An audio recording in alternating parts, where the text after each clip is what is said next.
na-acknowledge mo ang Panginoon sa buhay mo, sa sarili mo, sa pamilya mo. At nakikita po natin yung galaw ng Panginoon. And mahirap akuin lahat. Alam mo yun? Ay, hindi. Magaling ako eh. Nagpursige ako kaya makapunta ng Japan. Babait kasi ako. Panininigan nun eh. Diba?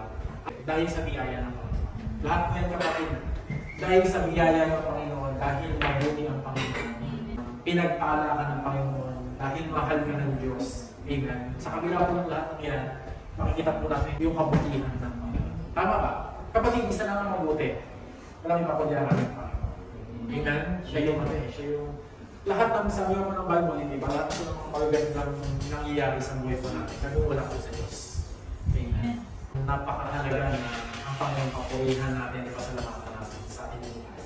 Amen? Mabuti ang Panginoon sa atin. Sige po, tayo po na tayo po saglit. Sumahan po tayo ng Panginoon sa atin. Pag-aaral natin ang salita. Lord, we bless your name. Panginoon, hindi po pinapasalamatan ka namin sa bawat sa amin, sa aming buhay. Lord, sa bawat sa amin ang galing mo, Panginoon. Pinapasalamatan ka namin na iyong mabuti ka. Sa oras po na ito, nais namin ibalik sa lahat ng pagpunin pasalamat. At patuloy po, Lord, sa aming pag-aaral ng iyong salita. Lord, dalahin ko po kami. Give us, Lord, your message. Give us, Lord, your purpose, Panginoon, layunin mo, Panginoon. Maraming salamat dahil sabi mo, Panginoon, pinili mo kami. Ikaw ang tumawag sa amin. Ikaw ang tumawag sa amin. Ikaw ang unang pumili sa amin. Hindi dahil pinili ka namin, Panginoon. Bagos, Panginoon, you chosen us. You appointed us. And again, pagpalaan mo yung salita, pagpalaan mo ang bawat sa amin. Yung lingkod, ikaw po ang may taas. Sa pangalan ni Jesus, amen and amen. Okay, sige po, makibukas po kayo sa John chapter 15, verse 16.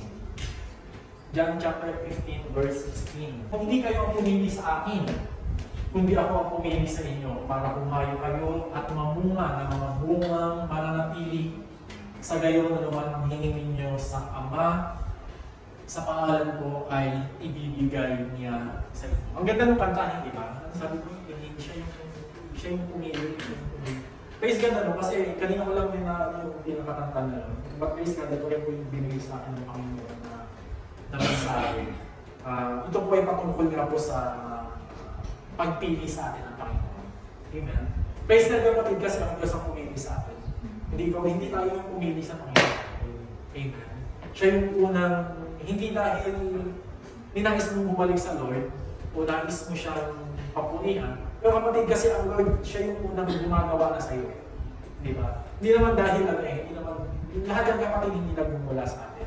At ang maganda nga po dito, sabi po dyan, ang nais sa atin ng Panginoon, magbunga tayo. Ayan, magbunga. Halos dyan po tayo, dyan po gagalaw yung mensahe, yung pag-aaralan po natin ngayon. Yung topic po natin ngayon, patungkol po sa pagbubunga, yung nagbubunga. Sino yung gusto yung gano'n? Yung nagbubunga. Yung buhay po natin, of course yung gusto natin kasi yung buhay natin nagbubunga, yung nagiging fruitful. Amen. Nasa bansa tayo na, alam niyo po yun, yung building dito nagbubunga. Yung napadaan ka lang dyan sa lugar ninyo, after 3 months, 6 months, kapatid, wala pa 6 months, yung building nakatayo, parang yung building dito kapatid nagbubunga. Alam niyo po yun, nasa lugar po tayo, kumbaga yung masasabi po nating pinerfect na mundo, pinerfect na lugar. Kaya makita mo dito kapatid sa Japan, ang transpo, ang health insurance natin, masasabi ko talaga perfected, napakaganda, di ba? Makikita mo talaga napakaayos. Kasi nga, pinipilit nilang yung lugar nila nagbubunga, lumalago. Okay? Ayaw nila yung yung nag-i-stay ng, yung parang nag-i-stay na. 10 years ago, ngayon pagdating mo, ganun ka pa rin. Sana man lang, di ba, in-excel, kumbaga nagbunga-bunga, ginaling-galingan, nang sa iyo, kapatid, makikita mo yung buhay nagbabago eh. Amen. Iba yung gawin, yung buhay po natin nagbabago. Di ba? Kaya nga ngayon ikaw yung mga tao gumaganda eh. Di ba, yung malaking katawan. Alam niyo, sa mag-asawa kapatid, kapag kayong mag-asawa, hindi nagbubunga. Sa mag-asawa, unang mahanapin, nagbubunga eh. Ilang taon na ako, nasan yung ako ko, nasan yung pamangkin ko. Di ba naghahanap ng bunga? Lahat tayo naghahanap ng bunga, lahat po tayo naghahanap ng pagbabago. Kaya sa mag-asawa, kapag kayong asawa niyang lalaki, walang ginagawa, tambay, ayaw magbunga, ayaw magtrabaho, ayaw mag-produce, parang inaaway ng asawa yan. Di ba? Tama ba? Kasi nga, ayaw natin ng ganon. Ayaw natin kapatid nung stagnant. Ayaw natin yung parang hindi niya, yung walang pagbabago. Amen. Hindi ka pwede tatamad-tamad dito. Amen. Kasi dito, kapag tatamad-tamad ka, kapatid mo talagang hindi ka mabubuhay. Amen. Sa Pinas, okay lang, bis tinatambay ka. Ako, madaling mabuhay. Amen. Kaya nga, alam niyo, kapag kami, umuwi kami ni Mrs. sa Pilipinas, yung pamilya ko, parang na-encourage yan. Ang buhay dapat na mabago. Yung challenge nandun kasi dapat parati yung challenge. Yung challenge nasa sa'yo kapatid, kung ikaw ba, willing ka mag-excel. Kung ikaw ba, willing ka mag-improve. Willing ka maging productive. Dapat ganun tayo. Amen. And praise God, ayun nga, tapos nung time na nag-business kami ng laundry, ayun, hanggang sa lahat na rin ng mga kapatid ko, nandun na rin mag-business. So, ibig sabihin, praise God kasi nga natututong magbago ng kaisipan, magbago ng buhay. Amen. So, ayun nga po mga kapatid, kaya napakahalaga po sa buhay po natin yung dapat nagbumunga po tayo. Alam niyo po, kung ilalagay po natin ito sa usapang espiritual, kung dito sa mundo, makikita mo lahat ng bagay kapatid dapat nagbumunga. Okay? Ang technology, makikita mo yan, nag-i-improve.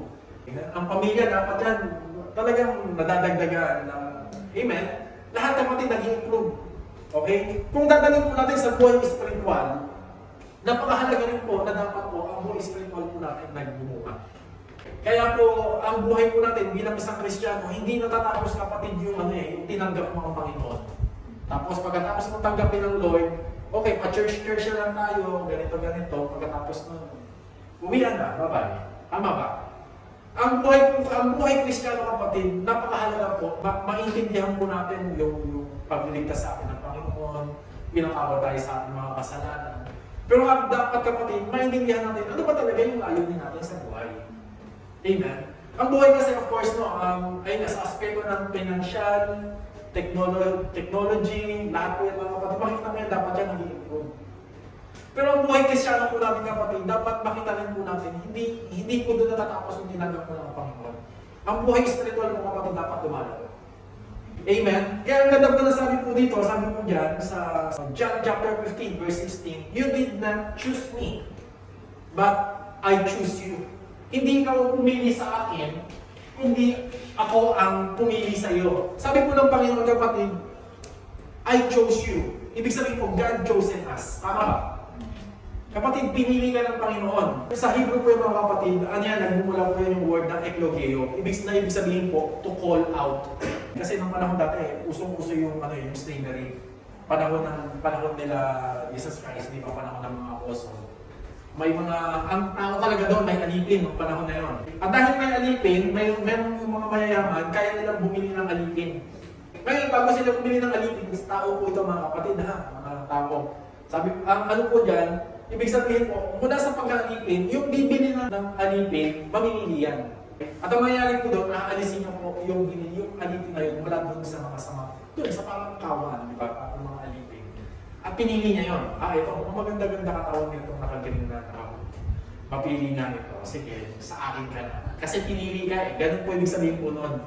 Yung chosen. Parang walang pinagkaiba rin po yan. Kung ikaw, nag-apply ka ng trabaho, hindi pa kapatid mo yung nag-apply kayo ng trabaho dito sa Japan. Ano yan eh, pinipili, ini-screen yan. Ito, Jai. Magaling to. Mukhang talented, mukhang pwede. Ibig sabihin mo, wala po sa pagkaalipin, inilipat ng Panginoon dito. Hindi ka naalipin, ngayon, pinili ka niya para maging kanya. Ay po yung ibig sabihin po ng chosen. Amen ba? Naintindihan po ba natin mga kapatid? Tapos sabi po dyan, God chosen us and appointed us. Sabi po doon, yung appointed us, ibig sabihin po doon, set up. Inilaan ka, or God ordained us. Hello. Amen. Ibig sabihin po noon, parang hinirang ka, inatasan ka ng Panginoon. Hindi ka lang pinili, kundi inatasan ka pa ng Panginoon. Kasi nga, ang Panginoon, yung pagkapili niya sa'yo, may paglalagyan ka. Hello? Ang sarap, hindi ba? Nakita ka ng Panginoon kasi nga, may paggagamitan ka. Amen? Binigyan tayo ng Panginoon ng tungkulin. Yung pagkapili sa'yo ng Panginoon, may tungkulin ka kapatid. Hinirang ka ng Panginoon. Maintindihan mo natin, ano ba talaga yung relasyon natin sa Panginoon? Amen? So ayun nga Biro mo, pinili ka, ang sarap kapatid kapag pinili ka, hindi ba? Hindi ba bro? Ang sarap kapag pinili ka, pasok ka sa Monday, ha? May pasok ka sa Monday. Biro mo, out of 100, yung isa lang ang maipasok. Hindi ba? Ang sarap nun kasi napili ka. At ngayon, yung pagpili sa'yo kapatid, hiniram ka, may paglalagyan ka, may paggagamitan ka. Tama ba mga kapatid? Amen? Kasi nga dapat po, nagbubunga po talaga tayo. Lahat ng bagay, titignan mo sa mundo kapatid, dapat lahat nagbubunga, lahat nag-i-increase, lahat nag-excel, lahat nag-i-improve, nagiging fruitful. Tatlong important po na prinsipyo. Number one, dapat maintindihan mo natin, dahil pinili ka ng Panginoon, dapat maintindihan mo, mamunga ka. Di ba kailangan mag-excel kayo? Kailangan mag-aral. Sa trabaho, kailangan galingan. Ibig sabihin po nun, yung pag-apili sa'yo kapatid, dapat may galing. Lagyan mo ng maging competitive ka. Hindi ka pwedeng sumakay lang doon sa yung parang mediocre. Alam mo yun? Hindi pwedeng basta pumapasok ka lang. Kailangan sa kapatid, sa trabaho, kailangan galing-galingan mo. Ayun yan, kailangan mamunga ka. Ito po yung prinsipyo na nagbubunga. Dapat maintindihan mo sa sarili mo, since nandun ka na lang rin sa trabaho, kapatid, dapat galingan mo. Dapat mag-effort ka. Kaya nga hindi ba ko sa mga taga-kuyo kasi pag may aral na Pastor, exam na naman kami. Hindi pwedeng relax na sa kuyo tama ba? Of course, kailangan naman natin kumita. Amen. Ang buhay po natin dito sa mundo, hindi natatapos kapatid yung kumita ka lang. Hindi natatapos yung nagtatrabaho ka lang. Bro, nagtatrabaho ko. Hindi lang para magtrabaho. Ako nabubuhay ako para sa pamilya ko. At isa pa, para sa Lord. Sabi ko gano'n. Hindi ako pwedeng, basta anytime tawagan mo, papasok lang ako. Hindi gano'n eh. Tama ba? Bakit? Kasi nga, tayo may physical na pangangatawan tayo, pero may spiritual din tayo. So, hindi natatapos yung trabaho lang ng trabaho. Okay na, sige na, nagbubunga ka na. Yung iba, dami ng bunga, dami ng pera Tama ba? Pero ang tanong kapatid, paano naman yung spiritual mo? Paano naman yung relasyon mo sa Lord? Paano naman yung relasyon mo sa asawa mo? Ngayon, kung ilalagay po natin sa buhay spiritual, yung fruitfulness o yung pagbubunga, ito po yung pinaka-definition ng pagbubunga. Kasi sabi sa atin ng Lord, mamunga daw tayo Amen. Tama ba? Sino gusto mamunga? So, ang pagbubunga kapatid, hindi lang yan pagbubunga ng karir, hindi lamang yan pagiging fruitful ng financial, physical. Kung ilalagay po natin sa usapang spiritual, sa usapang relasyon sa Lord, yung pagbubunga na gusto sa atin ng Panginoon, makita po natin yung sarili po natin na nagbubunga to become Christ-like. Kung usapang spiritual, si Kristo nakikita ba sa buhay mo? Ito kasi isang basehan kung tayo po namumunga spiritually. Sabi po sa Galatians chapter 5 verse 22 to 23, but the fruit of the Holy Spirit is love, joy, peace, patience, kindness, godliness, faithfulness, gentleness, and self-control. Against such thing, there is no law. Merong fruit of the Holy Spirit. Yan. Tingnan mo nga yung katabi mo. Meron bang kahinahunan? Yan. Kahinahunan. Number 2, pagmamahal. Tingnan mo yun sa taong mo namumunga spiritually. Meron kapayapaan. Ayan, hindi lang tayo yan. Meron pagtitiis. Ayan, marami tayo yan. Pagtitiis, di ba? Meron kabutihan. Kagandahan loob. Meron katapatan. Meron kahinahunan. Pagpipigil sa sarili. Yan. Check na natin, meron bang ganito sa akin? Dati hindi. Kasi nagalit ako dun Pero dahil nakilala ko si Lord, natutunan ko yung pagmamahal ng Lord. Maski na sarap niya tirisin, mamahalin ko na nga rin. Mga gano'n, di ba? Bakit kasi nga natututo tayo di ba? Nagbubunga, lumalago. Yun, sarap pakinggan. Lumalago tayo spiritually. Amen ba? Sino gusto yung gano'n? Amen? At yun nga po, isa po sa mga bunga dyan, kapatid yung karakter natin sa tayo. Kung tayo po, yung sarili po natin, nakikita ba si Kristo sa atin? Amen ba? Amen. Number 1 para po tayo become Christ-like. Pangalawa po, conversion of soul and winning soul for Christ. Number 2 po ito po napakahalaga po sa isang Kristiyano. hindi lamang po tayo basta-basta yung ma-attend lang ng church. Amen ba? Ang isang pinakamagandang maintindihan po natin dito, yung natututunan mo ng abutin yung mga tao. Hello? Nagkakaroon ka ng puso sa mga tao. For example, hindi ba, ikaw nakikita mo yung tao, nakita mo siya parang down na down. Dahil ikaw, meron kang puso sa kaluluwa, dahil siya nakikita mo down na down, gusto mo sa kanyang mag-add up para yung pagiging bagsak niya, umangat siya. Amen. Nagiging parte ka niya para umangat siya.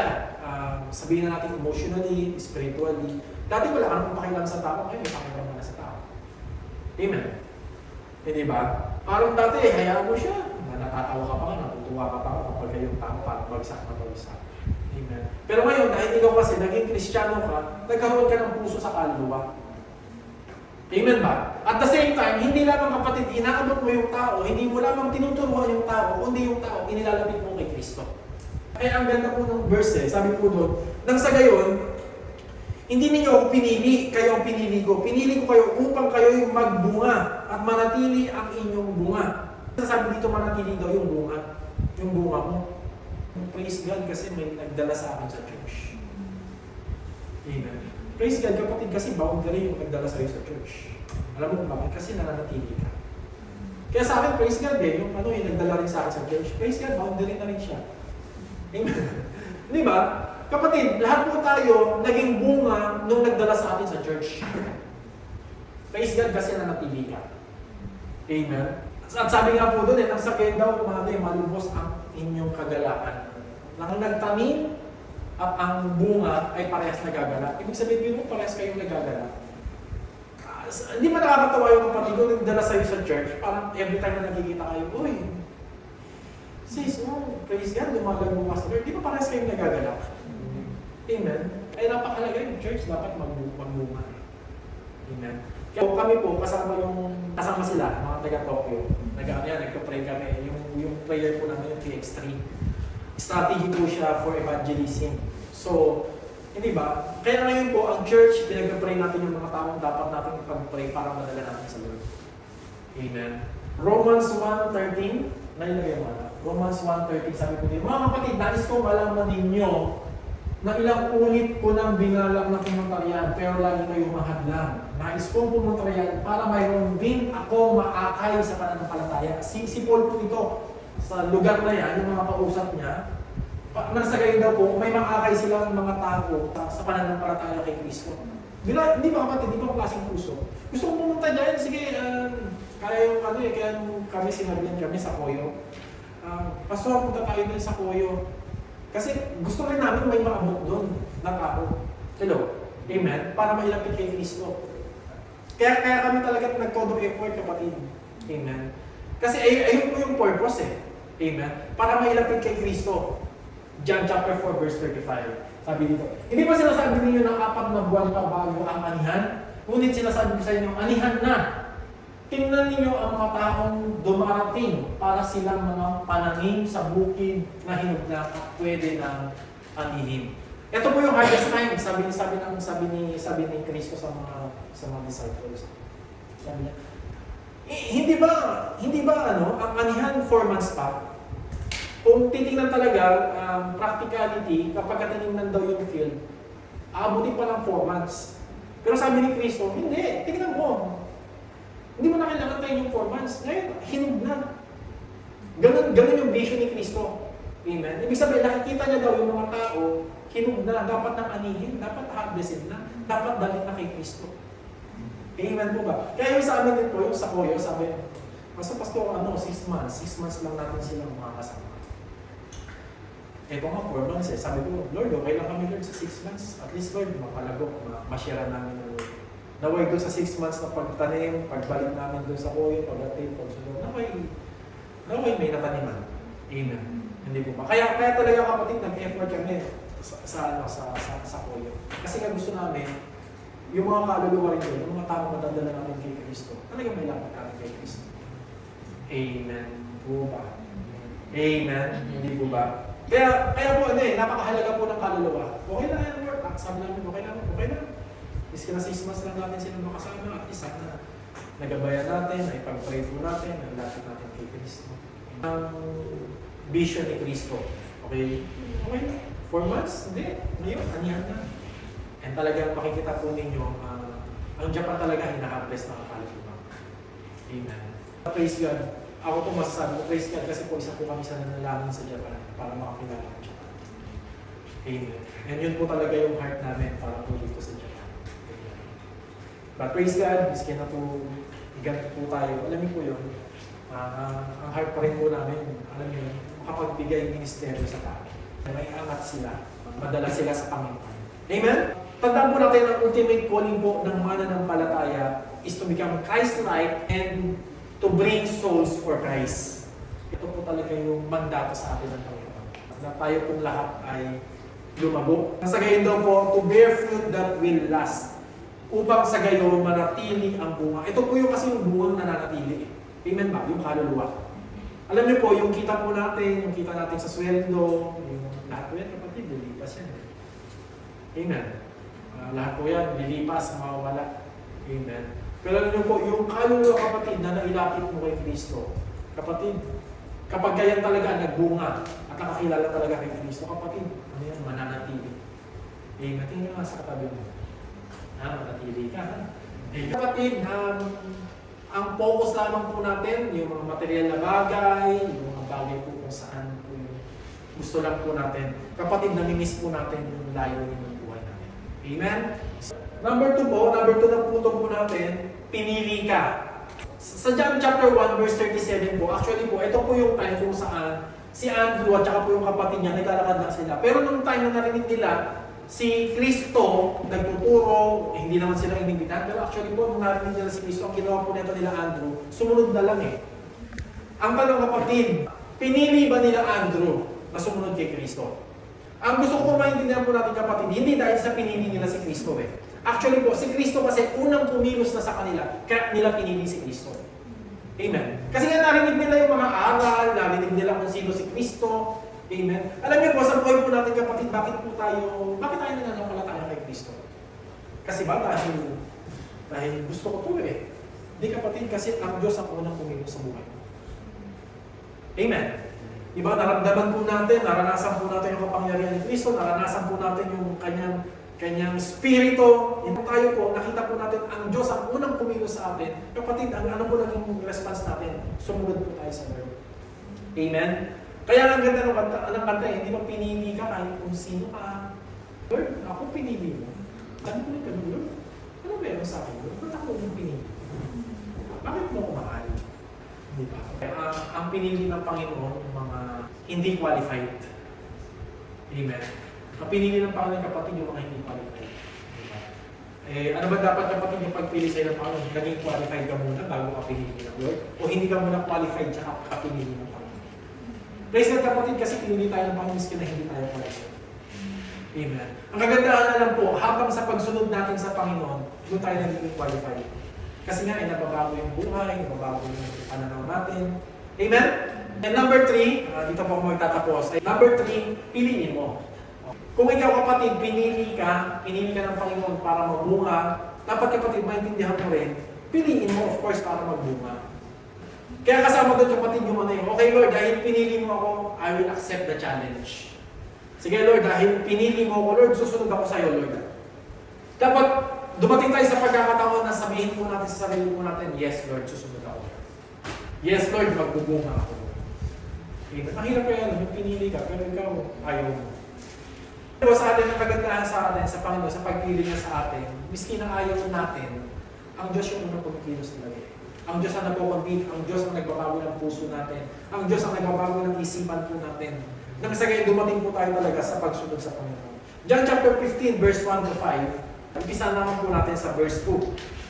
Sa verse 2 po, sabi po dito, inaalis niya ang bawat samang hindi nagbubunga, yung paglinis ng Panginoon. Alam niyo po, sa buhay po natin, inaalis ng Panginoon yung mga pagiging magagalitin niya, inaalis niya. Yung mga bad attitude na yan, dapat yan tinatanggal. Alam niyo po yung purging, pinupurga. Inaalis yung mga hindi nagbubunga, sinusunog. Alam niyo po, sa buhay natin kapatid, para mamunga ka, ang daming mga bagay na dapat tanggalin. Amen ba? Yung bad attitude, yung pagiging magagalitin natin, yung mga unproductive na na gawain. Alam niyo ba, sa kapatid, sa buhay po natin, ang dami unproductive na minsan nasasayang. Hello? Nasubukan niyo ba yun sa isang araw? Tanggalin niyo yung telepono. Tanggalin niyo yung telepono, ang dami niyo magagawa sa bahay. Kaya alam niyo, yung pagiging unproductive, tinatanggal niya, yung telepono, minsan kasama na ngayon sa pagiging virgin. Verse 6, hindi nananatili sa akin ay matutuyo at itatapon at ihahagis sa apoy at susunugin. Sabi ko, ito po yung verse 2. Ibig sabihin po, pinuputol. Yung po yung tinatawag na pruning. Ibig sabihin, inaalis po yung mga bawat sa hindi nagbubunga. Yung purging po mga kapatid, matindi dito. Ibig sabihin po natin yung kasalanan talaga. Yung mga kinagawian natin, maling gawain sa buhay po natin. Inaalis siya ng Panginoon. Amen. Kapatid, gusto mo lumago, di ba? Dapat alisin yung mga kasalanan. Alisin yung mga maling gawain. Sabi po sa verse 4, manatili kayo sa akin at ako'y mananatili sa inyo. Hindi makakapamunga ang isang sanga malibang nakakabit ito sa puno. Ganun din naman, hindi kayo makakapamunga kung hindi kayo mananatili sa akin. Sa verse 7 and 8, 7 and 8 na. Kung mananatili kayo sa akin at ang salita ko'y mananatili sa inyo, ipagkakalob ko ang anumang hilingin ninyo. Verse 8. Napaparamalan ang aking ama kung namumuha kayo ng sagana at sa ganitong paraan ay naipapakita ninyo na tagasunod ko kayo. Ibig sabihin po, even po sa pagbubunga po natin, para po tayo magbunga, alam niyo po ang the Lord provides. Alam niyo po kung ano lang po yung sikreto, kapatid, manatili tayo sa Kanya. Ang ganda nung sabi ni kapatid kanina di ba, yung schema sa pag-apply niya sa trabaho niya, ang Lord ang nag-provide. Amen. Di ba kapatid sa buhay natin gano'n? Ang daming mumugulat ka, pinupunan ng Lord. Amen. Pinupunan ng Lord yung pangangailangan mo, yung physical pangatawan mo, di ba, yung sa pamilya mo. And alam niyo po ba, miskin na po, yung growth po natin spiritually, kapatid, ang Lord na nagpo-provide. Ayun nga kapatid, para ikaw, manatili ka, para ikaw pagbunga ka, dapat maintindihan na manatili ka sa Panginoon. Pero subukan mo yung, wala ka ng relasyon sa Lord. Hindi ka na nag-church. Hindi ka na nag-pray. Spiritually, kapatid, I will tell you, yung pagbubunga natin spiritually, mahirap na tayo. Hindi ka lang. Bakit? Kasi nga, ano po sabi ng Bible, putol ka na doon sa puno. At para po tayo mamunga, dapat po, manatili po tayo doon sa puno. Buhay spiritual po natin, mapakalaga manatili tayo sa puno. At habang tayo po nanatili sa Panginoon, kapatid, doon ka magbubunga. Napakahalaga po yung stay connected tayo. At habang tayo po, connected po tayo sa Panginoon, hindi po ba? Kung maganda po doon, pinoprovide ng Lord lahat ng Panginoon. Habang tayo po, nananatili tayo sa Panginoon, nagtitiwala tayo sa Kanya. Inilalaan po natin yung sarili po natin sa Panginoon. Nagkakaroon po tayo ng kapahingahan sa Kanya. Bakit kapatid? Kasi nananatili ka sa Kanya. If you abide in me, if you remain in me, sabi po ng Bible, magbubunga daw po tayo. Ano ba yan kapatid? I do believe that Lord na natin. Amen? Gusto ng Lord, magbunga tayo. Kumusta kaya yung spiritual life po natin? Kumusta po kaya yung personal life po natin sa Panginoon? Kapatid, nagbubunga po kaya. Hilingin po natin sa Panginoon na may lahat po tayo magbunga. Even po ang church, alam niyo po, pinagpapalit namin ng church. Lord, pagbungahin mo ang church. Lord, magdala ka ng kaluluwa sa church. Amen? Hallelujah.